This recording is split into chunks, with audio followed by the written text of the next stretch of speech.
大家好，我是丽姐，欢迎大家来听相亲故事，感谢大家的订阅。哎呀妈呀，今天要讲的这个故事啊，简直是让我这个当红娘的都想翻白眼。在我从事婚恋服务这么多年来，见过的奇葩男女不计其数，但像今天要说的这位林小姐，真的是让我大开眼界，忍不住想说一句，姐妹，你醒醒吧。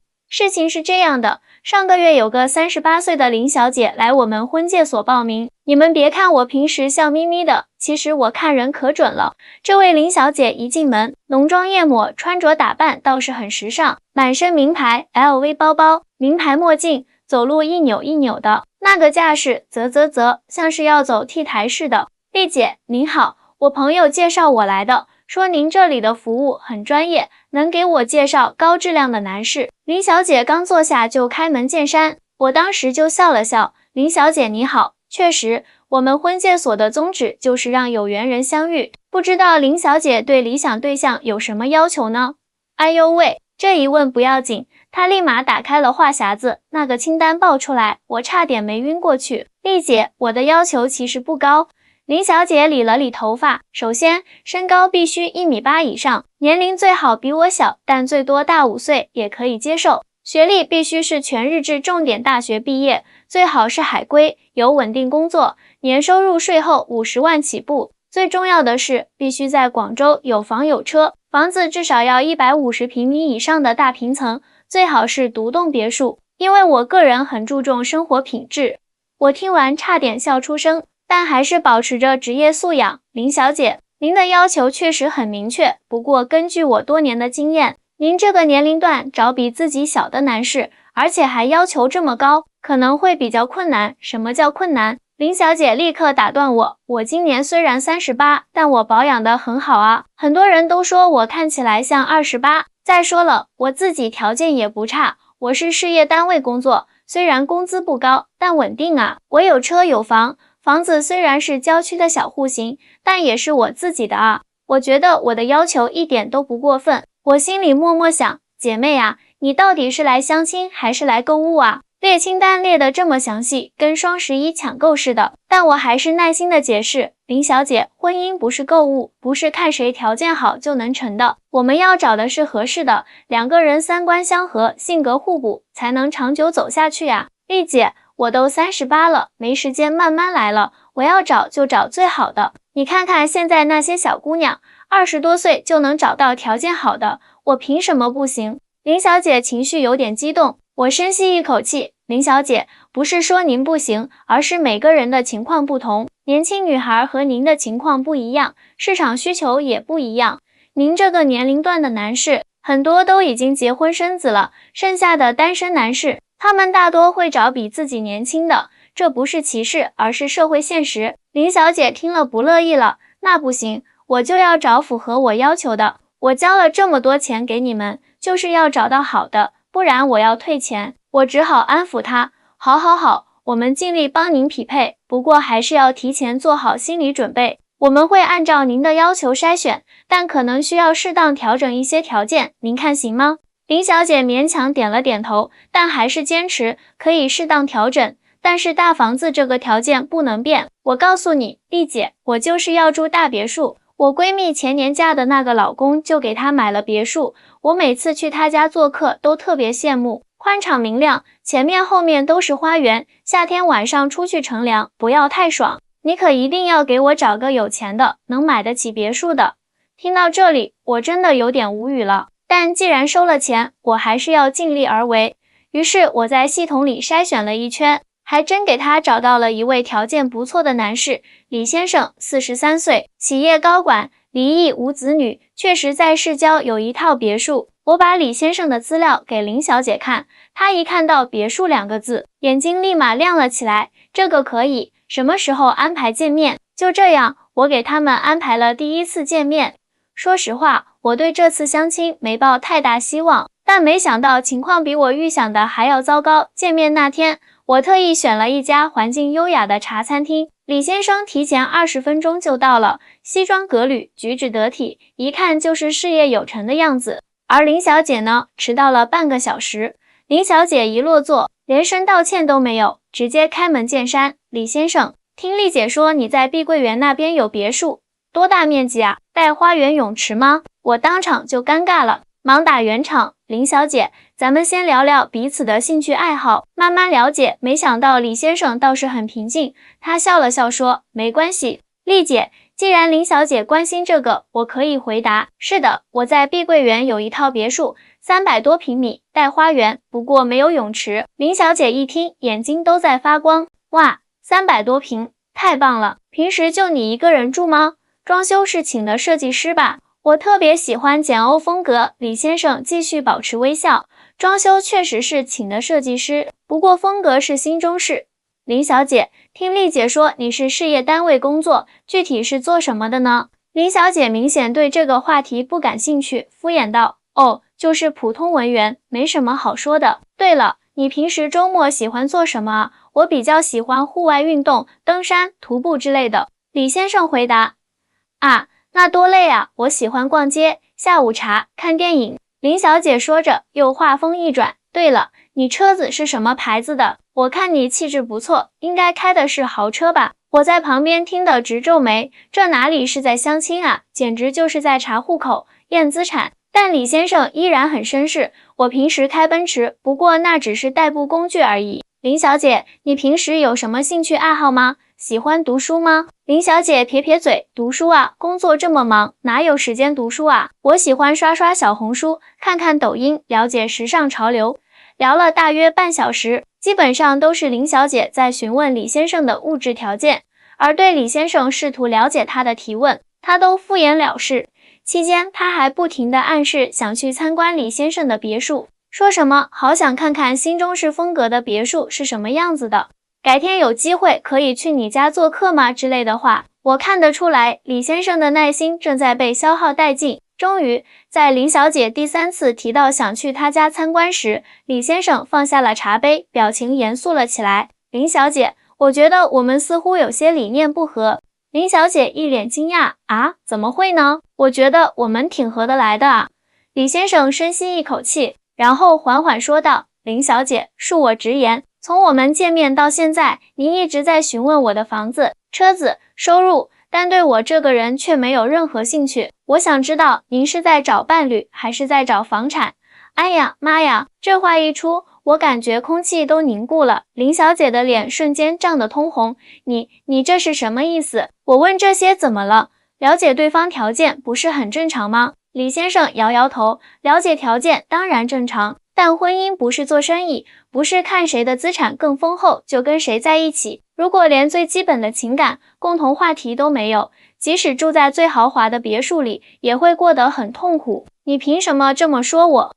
林小姐提高了声音，引得周围几桌客人都看了过来。我今年38岁了，花了大好青春在工作上，现在想找个条件好的男人，怎么了？你们男人不都喜欢年轻漂亮的吗？我年龄大了，不就应该用别的条件来弥补吗？我赶紧打圆场，两位别激动，咱们心平气和的聊。但李先生已经站了起来，林小姐，正因为您已经38岁了，更应该明白婚姻的本质。您说的对，男人确实普遍喜欢年轻漂亮的女孩，就像您普遍喜欢有钱有房的男人一样。但真正能长久的关系，绝不是建立在这些表面条件上的。他停顿了一下，继续说，说实话，我的条件在同龄人中确实不错，但我不想被人只看重这些。我的前妻就是冲着我的房子、车子来的，结婚1年就出轨了。所以这次我想找一个真心欣赏我这个人的伴侣，而不是我的资产。切，装什么清高？林小姐不屑地说，没有女人会嫁给穷男人。你以为你是谁啊？不就是有几套房子吗？有什么了不起的？李先生苦笑了一下。林小姐，您刚才还对我的别墅赞不绝口，现在又说这些不重要，您自己前后矛盾了。其实我今天来是真心想认识一个可能共度余生的人，但很遗憾，我们的价值观相差太远。祝您早日找到心仪的对象。说完，他礼貌地向我点点头。丽姐，打扰了，这次相亲就到这里吧，改天再联系。然后转身离开了。林小姐气得脸色发白，什么人啊？不就是有几个臭钱吗？有什么了不起的？丽姐，你给我介绍的什么人啊？太没礼貌了，我实在忍不住了。林小姐，您先冷静一下。李先生哪里没礼貌了？从头到尾都是您在打探人家的财产，连基本的相互了解都没有。您这不是相亲，这是查户口。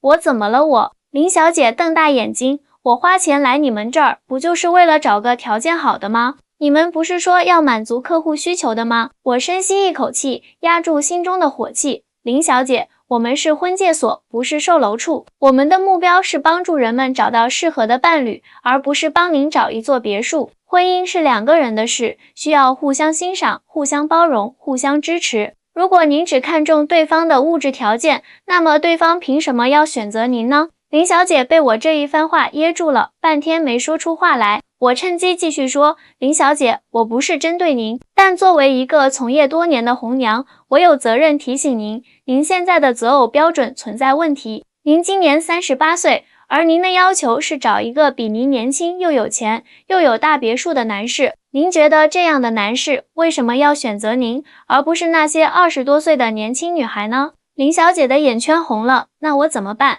我不就是想找个好一点的吗？我闺蜜都嫁入豪门了，我就不能有点追求吗？我语气缓和了一些，林小姐，每个人的情况不同，不能简单比较。您的闺蜜能嫁入豪门，有她的优势和缘分，而您应该根据自己的实际情况，设定合理的期望。您想一想，如果一个男士年近40，普通工作，只有一套小房子，却要求对方必须是年轻貌美的模特，您会怎么看？林小姐低下了头，沉默了一会儿。那我到底该怎么办？难道我就该将就吗？不是将就，是要理性。我语重心长地说，林小姐，您有稳定的工作，有自己的房子、车子，这已经很不错了。但在择偶上，您需要更多考虑两个人的匹配度，而不仅仅是对方的物质条件。年龄相仿、三观相合、性格互补，这些才是长久婚姻的基础。林小姐似乎有些动摇，但还是不甘心。可是丽姐，我都这个年龄了，如果不找个条件好的，那我吃的这些苦，熬的这些年，不都白费了吗？我轻轻摇头，婚姻不是奖品，不是您熬过一段苦日子后应得的奖励。婚姻是两个人共同生活、共同成长的过程，您熬过的苦，换来的是您现在的独立和自尊。而一段好的婚姻，应该建立在相互欣赏、相互尊重的基础上，而不是把对方当成物质条件的提供者。林小姐沉默了，我借机又劝了几句，说我们婚介所还有很多不错的男士，如果他愿意调整一下择偶标准，我可以给他介绍更合适的。但他似乎有些心不在焉，最后只是说需要回去好好想想，就匆匆离开了。我看着他离去的背影，不禁叹了口气。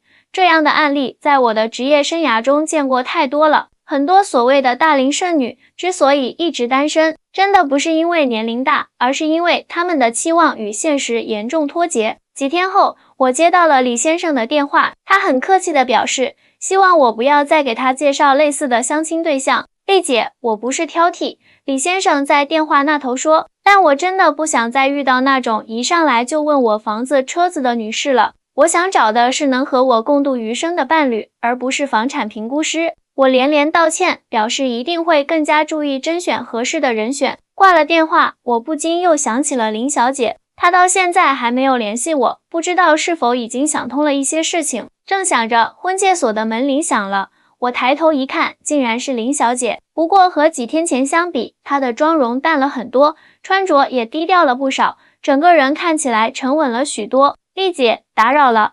林小姐有些不好意思地说，我想了几天，觉得您说的对，我之前的态度确实有问题，把相亲当成了找房子，我来是想向您道歉，也想请您再给我一次机会。我有些惊讶，但也很欣慰。林小姐，您能有这样的认识很好，相亲本来就是为了找到合适的伴侣，而不是为了攀比或者满足虚荣心。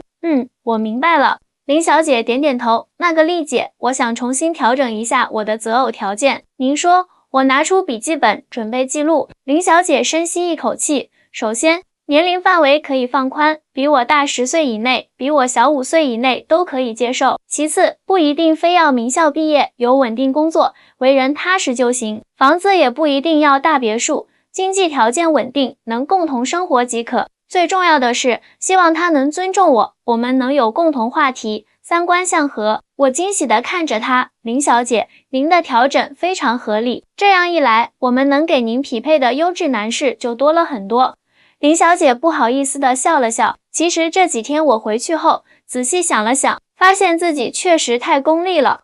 我闺蜜虽然嫁入了豪门，但她最近经常抱怨婆婆太严厉，丈夫总是出差，生活并不如我想象的那么美好。我反倒羡慕我另一个闺蜜，她嫁的虽然是普通公务员，两人工资不高，但感情特别好，一起旅游，一起做饭，每天都很开心。我点点头，是啊，婚姻的幸福从来不是靠别墅和豪车堆砌出来的，而是两个人相互理解，相互支持，共同成长。我对林小姐的转变感到很欣慰，林小姐，您能有这样的认识很难得。很多人即使遇到挫折，也不愿意反思自己，而是一味地责怪他人或者环境。您能从这次经历中有所领悟，说明您是个聪明人。林小姐有些不好意思，其实那天回去后，我很生气，觉得李先生太过分了，您也太偏向他了。但冷静下来想想，其实你们说的都对，我确实太关注物质条件了，把相亲变成了查户口，能认识到这一点很好。我笑着说，那按照您调整后的条件，我这边有几位不错的男士可以给您介绍，不知道您什么时候有空，随时都可以。林小姐显得很真诚，这次我会好好相处，不再像上次那样了。就这样，我又给林小姐安排了几次相亲，与之前不同的是，这次她真的改变了很多，不再一上来就打探对方的房子车子，而是更多的关注两人是否合拍，是否有共同话题。虽然前几次都没有成功，但他的态度越来越积极，也越来越有耐心。大约1个月后，我给林小姐介绍了一位王先生。王先生今年42岁，大学教授，离异，有一个10岁的儿子，性格温和，为人踏实。他的条件不算特别出色，只有一套普通的3居室，没有豪车，但他有稳定的工作和收入。最重要的是，他待人真诚，有良好的教养和修养。说实话，按照林小姐之前的标准，王先生绝对不合格。但现在的林小姐已经不再那么看重这些了。他们第一次见面，聊得很投机，都是文艺爱好者，喜欢看书、听音乐、看电影，还都喜欢做饭。相亲结束后，两人都表示愿意继续了解。接下来的1个月，他们经常约会，一起看电影、逛书店、品尝美食。林小姐逐渐发现，王先生虽然没有豪宅名车，但他有广博的知识、温柔的性格、稳定的事业以及对生活的热爱，这些都是金钱买不来的品质。2个月后的一天，林小姐专门来找我，兴奋地告诉我，王先生向她表白了，她答应了。丽姐，真的要谢谢您。林小姐满脸幸福，如果不是您那天的开导，我可能还在执着于找有别墅的男人，错过王先生这样好的人。我由衷的为他高兴。林小姐，这是您自己的改变带来的好结果，您调整了心态，放下了不切实际的要求，才能看到真正适合您的人。林小姐点点头，是啊，我现在才明白，婚姻不是在找一个条件有多好的人，而是在找一个能和自己相互理解、相互支持的伴侣。王先生虽然没有大别墅，但他有温暖的家，有真诚的心，这比什么都重要。听着林小姐的感悟，我感到非常欣慰。作为一名红娘，我最大的成就感不是撮合了多少对佳偶，而是帮助人们找到真正适合自己的伴侣，帮助他们认识到婚姻的本质。半年后，林小姐和王先生举行了简单而温馨的婚礼。婚礼上，林小姐特意拉着我的手，感谢我当初的直言不讳。丽姐，如果不是您当时的一番话，我可能还在追求那些虚无缥缈的东西。林小姐说，现在我才明白，大别墅再好，没有爱的人住在里面也是冷冰冰的。普通的房子，有爱的人在一起，才是真正的家。王先生在一旁笑着补充，我家虽然不是大别墅，但我们可以一起把它装扮成温馨的小窝。将来有机会，我们也可以换大一点的房子，但那都不是最重要的。最重要的是，我们在一起是快乐的，是互相欣赏、互相支持的。看着他们幸福的样子，我不禁感慨万千。这么多年来，我见过太多人因为过高的物质要求而错过真爱，也见过太多人因为盲目追求所谓的高标准而孤独终老。婚姻不是做生意，不是看谁的条件更好就跟谁走。婚姻是两个人的共同成长，是相互扶持，共同面对生活的酸甜苦辣。物质条件固然重要，但远不如两人之间的情感连接、价值观契合来的重要。林小姐的故事也让我再次反思自己作为红娘的责任。我不仅要帮客户找到合适的对象，更要帮他们建立正确的择偶观，让他们明白什么才是真正重要的。现在，每当有新客户来到婚介所，特别是那些条件要求很高的客户，我都会讲讲林小姐的故事，告诉他们，真正的幸福不在于你嫁给了多大的别墅，而在于你嫁给了怎样的一个人。后来，我偶尔会收到林小姐发来的照片和消息，他们去旅行、做饭，带着王先生的儿子一起郊游，过着简单而充实的生活。虽然没有大别墅，但他们的家充满了欢声笑语，充满了爱。有一次，林小姐发来一段话，让我非常感动。丽姐，遇见王先生之前，我总觉得自己是个大龄剩女，嫁不出去是因为年龄大了，所以非要找个条件特别好的才能平衡。现在我才明白，我之前嫁不出去不是因为年龄大，而是因为眼光太高，或者说看中的东西太表面了。感谢您当初的直言不讳，让我看清了自己，也找到了真正的幸福。看到这段话，我不禁湿了眼眶。作为红娘，没有什么比看到客户找到真爱，获得幸福更令人欣慰的了。大家可能会问，那李先生后来怎么样了？其实，在林小姐调整了择偶条件后不久，我给李先生介绍了一位35岁的女医生。女医生没有打听李先生有几套房子，而是真诚地了解他这个人，欣赏他的为人。半年后，他们也走到了一起。婚后，李先生告诉我，他终于找到了一个爱他而不是爱他房子的人，感到无比幸福。记住，婚姻的本质不是一场交易，而是两个灵魂的相遇和共鸣。不管你是38岁还是48岁，只要心态正确，始终相信真爱的存在，幸福终将会来敲门。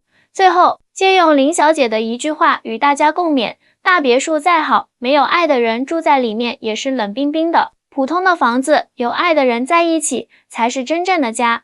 好啦，今天的故事就讲到这里，希望林小姐的经历能给大家一些启发。如果你喜欢我讲的故事，别忘了点赞、关注、转发哦。下次我会带来更多相亲故事，下次见啦！